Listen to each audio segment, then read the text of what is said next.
Bom dia, eu sou Virginia Hag, especialista em desenvolvimento humano e estratégia empresarial, e hoje nós estamos aqui para tratar sobre um tema super importante, né? Quais são os impactos e as lições aprendidas a partir do desastre, né, que o Rio Grande do Sul viveu aí com as enchentes.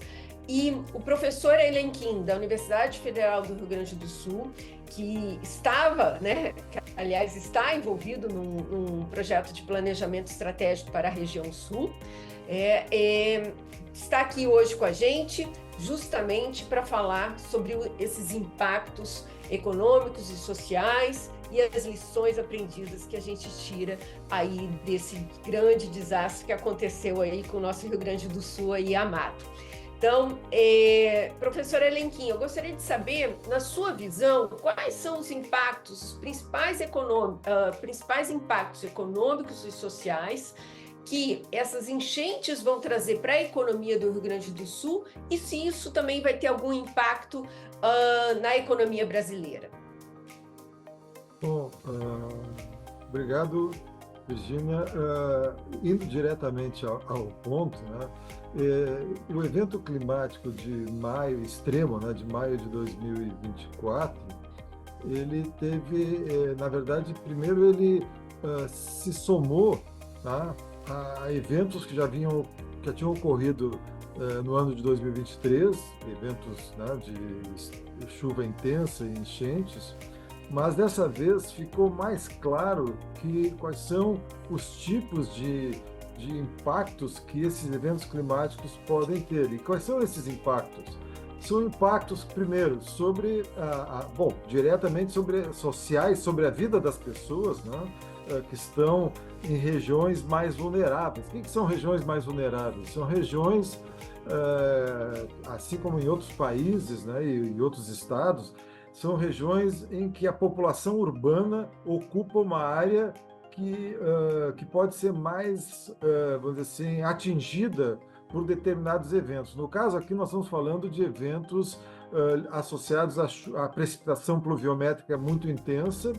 São eventos em que ocorrem e que causam impacto em populações que residem em áreas de baixa altitude, né, que recebem as águas dos rios que vêm afluindo a outros rios, e isso acaba gerando o problema das enchentes. Então, o impacto social, primeiro, é sobre a vida e a moradia das pessoas, né, e é um prejuízo privado, né, mas também há um prejuízo público imenso, que é a infraestrutura em termos de rodovias, pontes, obras, né, públicas que são destruídas simplesmente pelas enchentes. Então, esses impactos econômicos e sociais acabam gerando, do ponto de vista da renda e do estoque de capital físico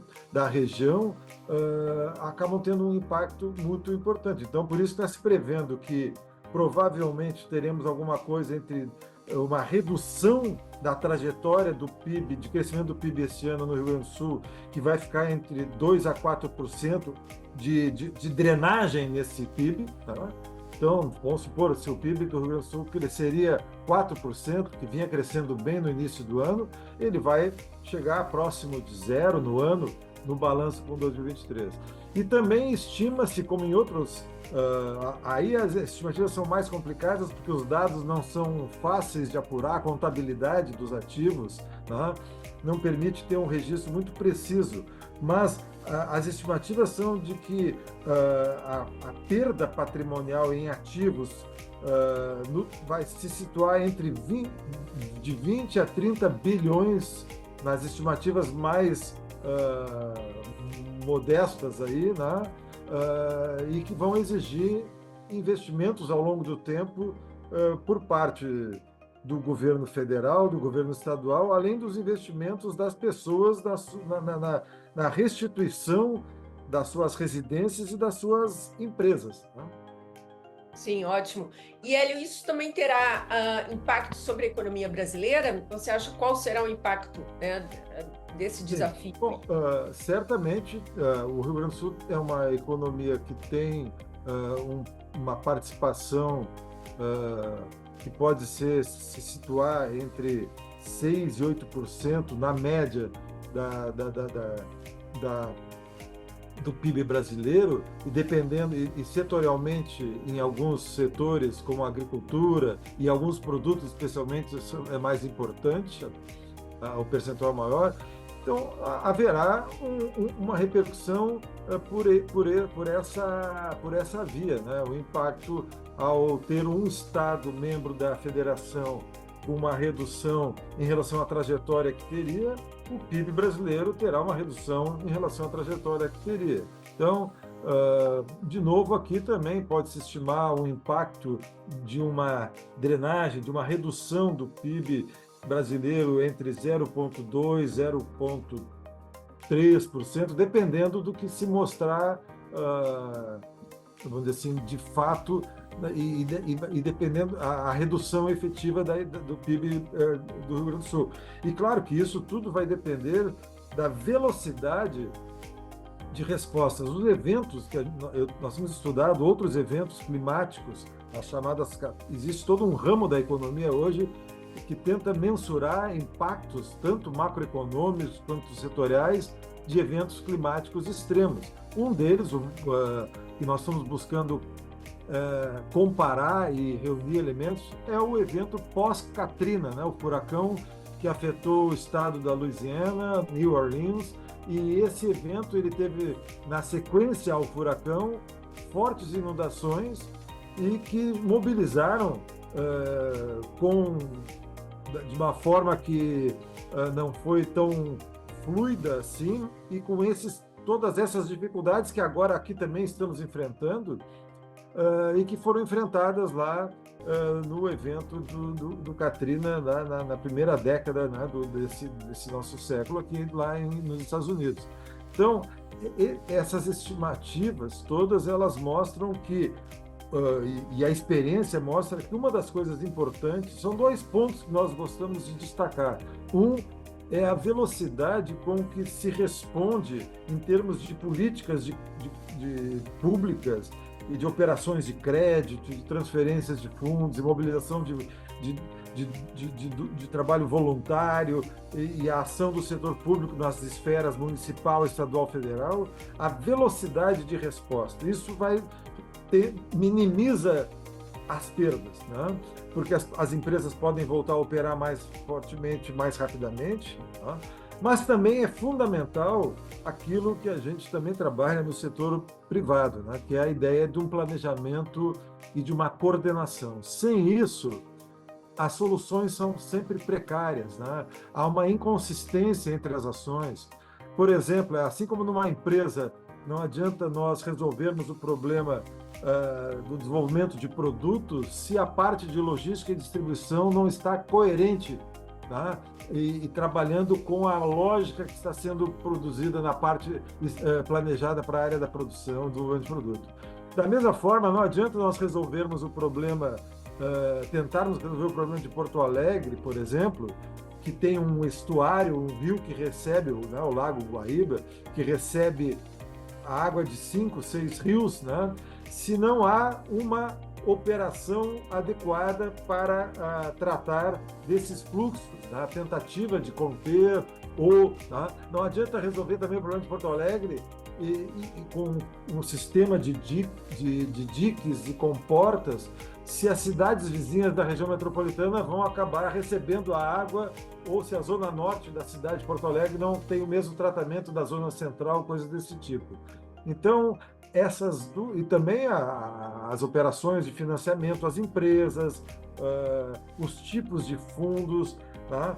Essa coordenação com as necessidades das empresas, as ações do BNDES, do governo federal, do governo estadual, são fundamentais, então, para que se tenha uma recuperação mais rápida. Então, velocidade de resposta e altíssima e fortíssima coordenação entre as esferas pública e privada, e dentro das esferas públicas, das 3 dimensões, federal, estadual e municipal, são os requisitos. Para isso nós estamos na verdade, torcendo, tentando convencer, transmitir essa necessidade via artigos, entrevistas, via reuniões, a importância desse tipo desses atributos da resposta, né?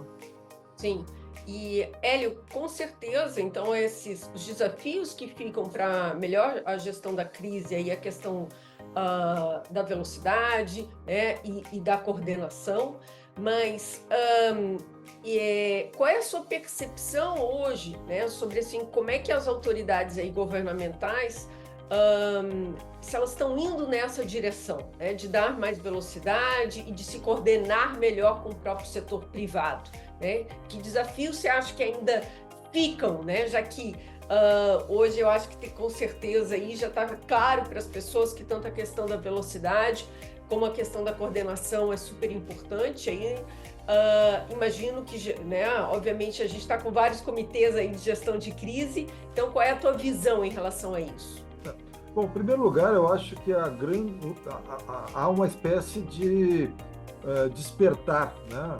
Vamos dizer assim, é aquela história, certos tipos de problemas da administração pública e mesmo da vida das pessoas, eles são tratados como um risco muito menor e muito distante. Quando acontece um evento de dimensão média, como no ano passado e outros, não é suficiente para soar o despertador e acordar, né? Fazer acordar a população e os gestores. Esse ano, o evento acordou. Eu acho que, nesse sentido, para o Brasil vai ser importante, não só para o Brasil, para o mundo, porque o evento do Rio Grande do Sul, junto com alguns outros, está sendo transmitido online por veículos de comunicação, está sendo objeto de estudo e atuação de especialistas do mundo inteiro, né? Então, eu acho assim, primeiro foi o despertar para a ideia de que é necessário que a urbanização e o sistema produtivo brasileiro tem que ser adequado e mobilizado para enfrentar uma nova era que provavelmente terá eventos climáticos mais extremos, tá? Então, a região subtropical aqui do Rio Grande do Sul, Santa Catarina, Paraná, talvez tenha que se preparar para esses tipos de eventos que são um pouco diferentes de outros eventos climáticos extremos. Talvez o litoral do Rio de Janeiro, de São Paulo, do Nordeste, vai ter que se preparar para outros tipos de eventos. O interior do Brasil para eventos de seca mais intensos ou calor mais acentuado. Cada um vai ter um conjunto de medidas a serem tomadas de acordo com a natureza dos eventos. Então, essa é a primeira lição, né? A segunda, então, é essa a questão assim de tendo o objetivo estratégico da resiliência, saber que é necessário trabalhar de uma maneira mais coordenada e vamos dizer assim, transformando essa preocupação, essa gestão de risco em ações efetivas, por exemplo, de manutenção dos sistemas de diques e comportas e bombas de drenagem, que no caso de Porto Alegre em especial, se mostraram razoavelmente eficientes do ponto de vista da estrutura, mas do ponto de vista do funcionamento dos equipamentos não foram adequados. Então, por exemplo, não adianta nada ter o motor de uma bomba de drenagem que fica submersa e é danificado no seu painel eletrônico e não pode operar a drenagem, tá? Então, não retira a água das regiões que estão próximas ao rio que invadiu a cidade. Então, por isso, o centro de Porto Alegre tem regiões até hoje com água. Uma outra, então, essa ideia de transformar isso em rubricas de investimento e rotinas de manutenção. O sistema, por exemplo, inglês no Rio Tamisa, de proteção a eventos extremos que tem o risco, ele é operado com simulações mensalmente, tá? Mesmo não tendo tido nenhum evento ainda extremo, mas nos últimos anos ele é um evento, por quê? Porque se estima qual é o prejuízo que se terá se houver vamos dizer assim, se as águas invadirem todas as regiões na vizinhança do Rio Thames, ali na região central de Londres. Então, esse custo é menor do que o custo de fazer mensalmente uma operação de manutenção e de verificação. Eu achei muito interessante esse ponto que você colocou, né? Porque, opa, já que a gente está vivendo num mundo cada vez mais urbanizado, que tem muita gente, né? A gente tem que, e a gente está, por outro lado, enfrentando mais desafios climáticos, né? Então, além da economia estudar mais isso e como reagir prontamente, né? As autoridades e o próprio setor privado têm que trabalhar conjuntamente, tanto numa questão de infraestrutura, de investimentos, etc., mas até também de treinar a população para essas questões, né?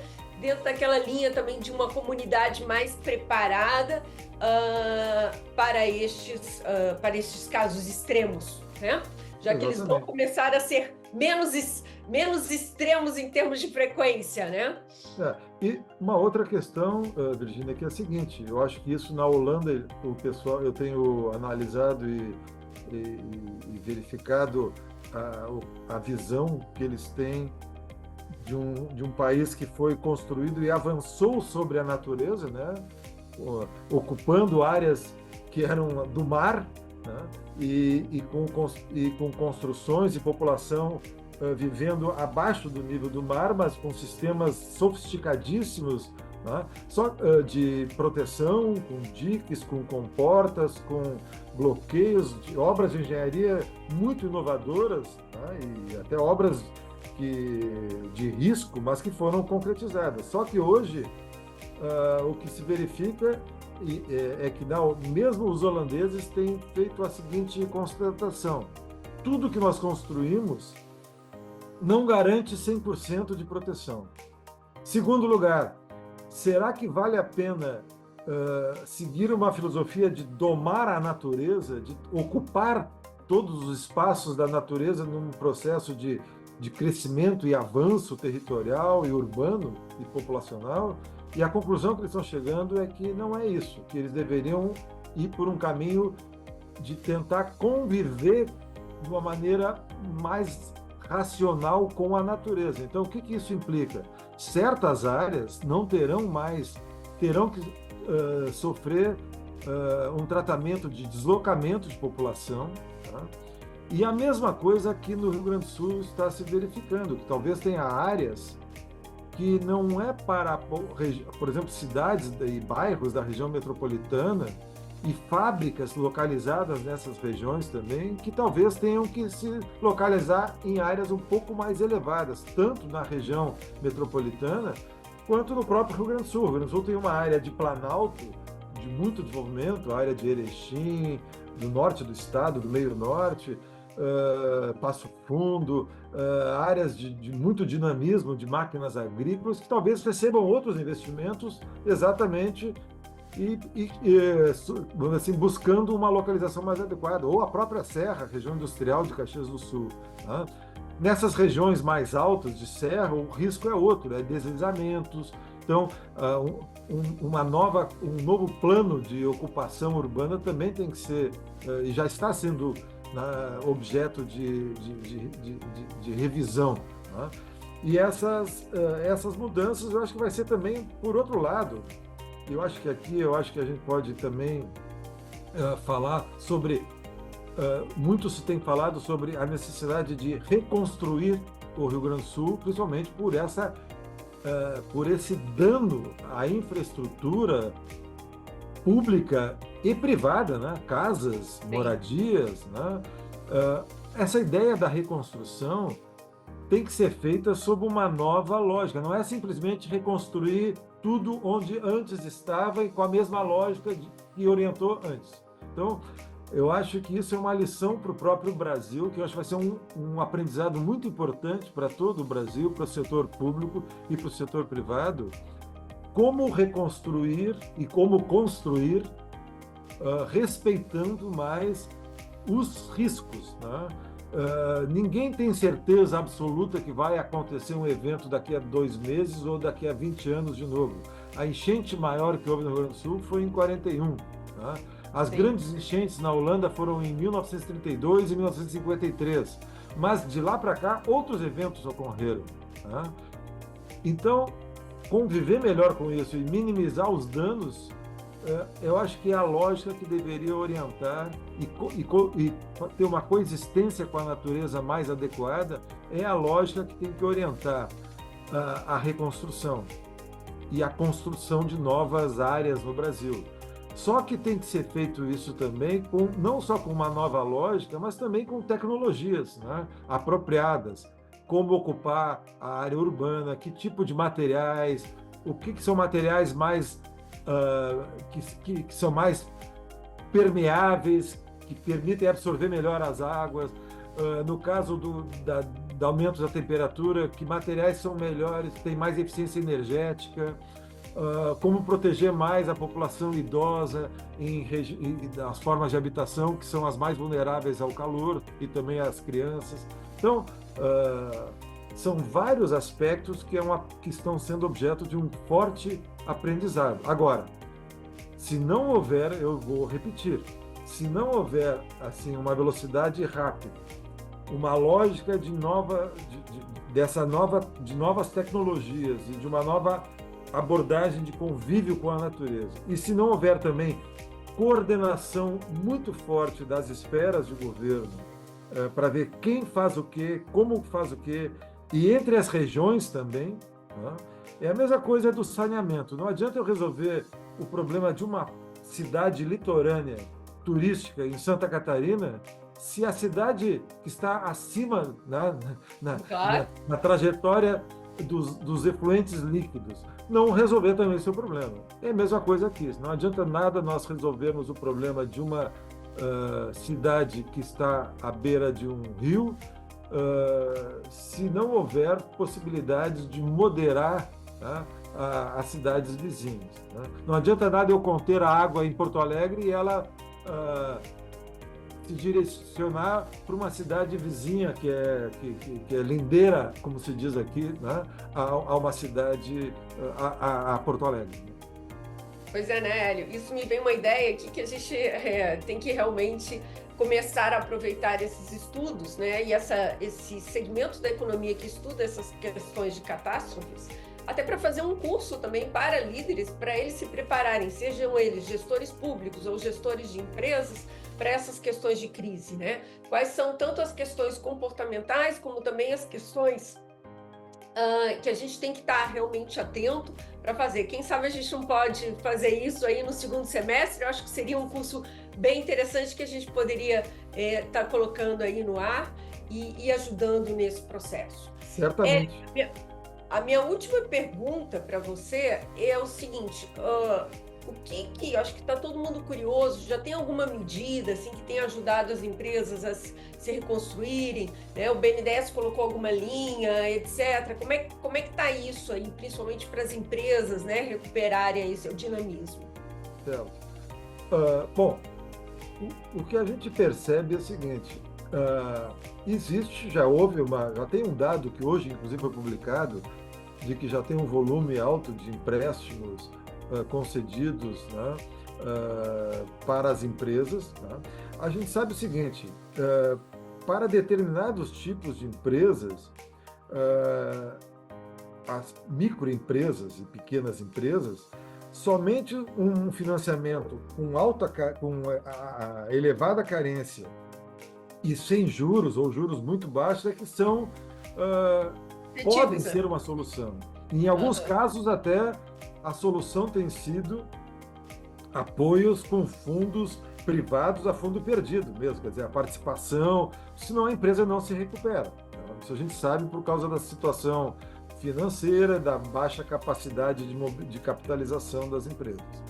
Para empresas de porte médio, o que tem se discutido, a solução tradicional brasileira foi adotada, que é mobilizar bancos e os fundos do BNDES, mas que são taxas de juros de 17% ao ano, 18% ao ano, que não são muito viáveis para empresas que precisam recuperação, que tiveram seus negócios suspensos e tiveram um descasamento das operações, das receitas, né?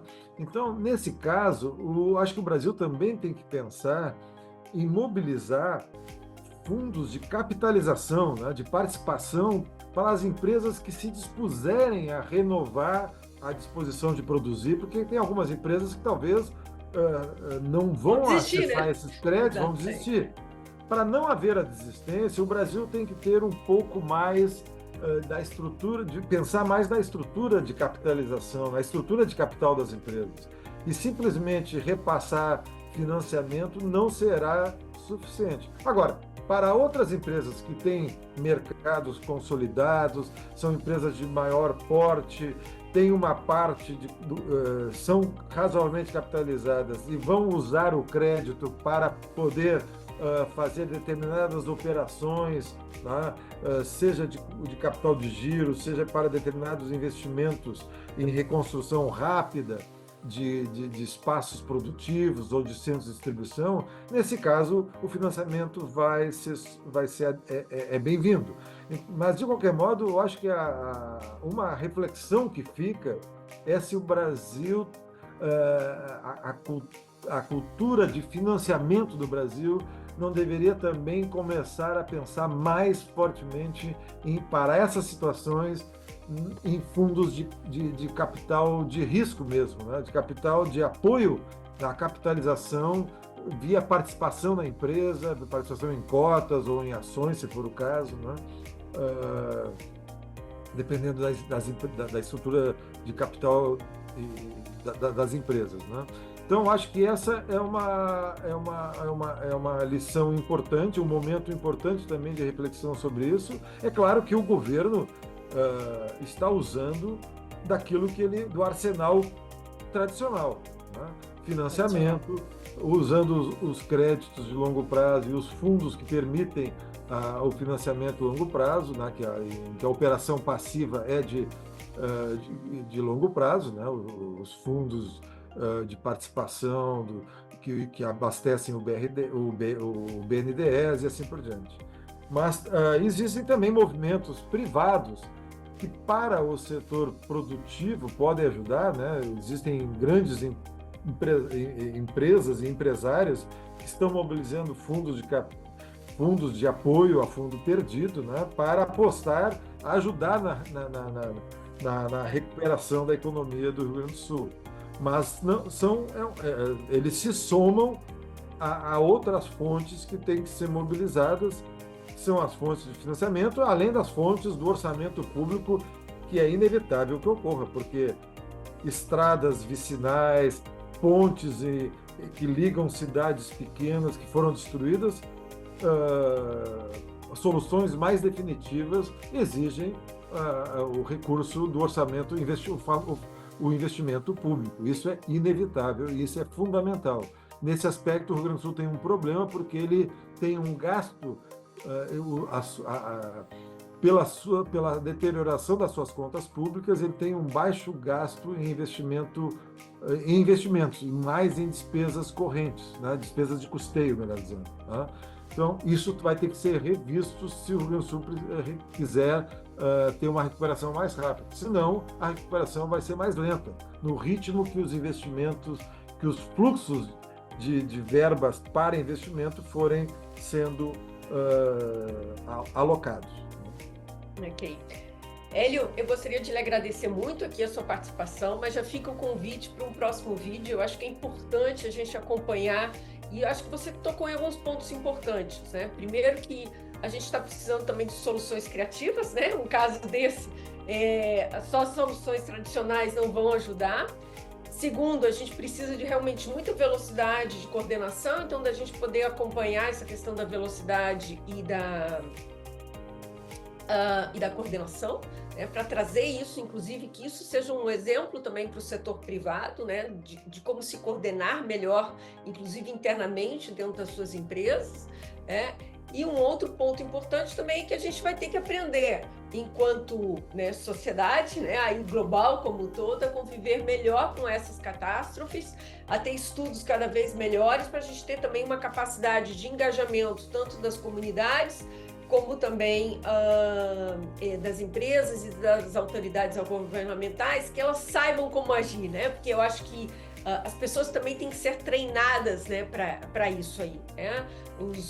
Não só o desastre aí que aconteceu no Rio Grande do Sul, mas também outras regiões brasileiras que a gente presenciou aí nos últimos anos, né? Acho que mostraram que, tá na hora de realmente a gente preparar as pessoas um pouco mais para lidar com isso, né? A gente tem que ter gestores cada vez mais preparados para lidar com essa questão de... Eu poderia destacar mais um ponto aqui, que seria o seguinte: eu acho que dois aspectos. Um que já citaste, que eu acho que eu queria, vamos dizer assim, também reiterar, né? Que assim, nós vivenciamos a experiência aqui desses 35 dias, 40 dias quase aí de enchente, danos. O que a gente verifica é que tanto hoje em dia a comunicação está muito presente e autoridades públicas e lideranças privadas são instadas a se manifestar diariamente, a postarem. Então, o risco que as autoridades e os gestores de empresas correm é de não darem as mensagens adequadas com os tons adequados. Então, saber fazer a gestão, não só a gestão da operação, o que é importante, o que acontece, o que traz mais resultados, mas também o que melhora a própria imagem da empresa e da autoridade perante a população. Isso é um desafio muito grande, está se tendo um aprendizado muito grande. Infelizmente, uma parte dele é um aprendizado com os erros. Manifestações acho que a gente pode... a gente pode até gravar um vídeo sobre isso, né? Trazendo alguns cases, porque, como eu tenho muitos amigos aí no Rio Grande do Sul, muita gente me contou, né, cases aí de várias empresas que acabaram se comunicando de uma forma negativa, né? Para tentar tirar algum tipo de proveito de um desastre, né? E um outro aspecto, que é o segundo que eu ia destacar, dentro desse aprendizado, que é uma valorização maior de certos tipos de conhecimentos. Nós tivemos aqui, por exemplo, nós temos na Universidade Federal do Rio Grande do Sul um instituto de pesquisas hidráulicas que forma engenheiros hidráulicos, engenheiros ambientais e esses institutos, mais a área de geociências, a área de estudos de clima, foram mobilizados agora de uma maneira tal que eu acho que é irreversível. Eles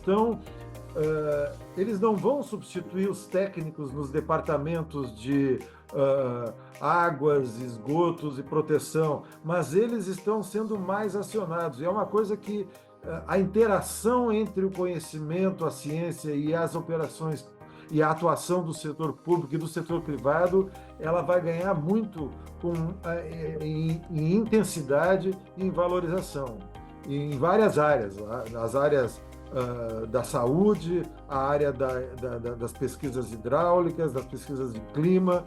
É uma coisa que as tecnologias de modelos de previsão estão mais avançadas, isso tudo, a própria defesa civil, as operações de evacuação, os alertas, tudo isso é um processo de aprendizado, de cultura, tá? Que as pessoas têm que incorporar, e eu espero que isso seja o mais rapidamente se suba de patamar em relação a isso.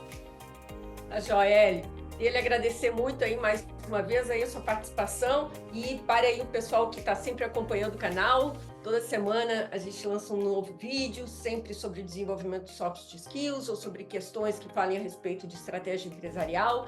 E eu prometo para vocês que aí até o final do ano a gente vai gravar mais vídeos aí falando e tirando lições importantes desse aprendizado, né, de enfrentamento de crises, né? Grande abraço aí a todos. Obrigada, professora. Obrigado.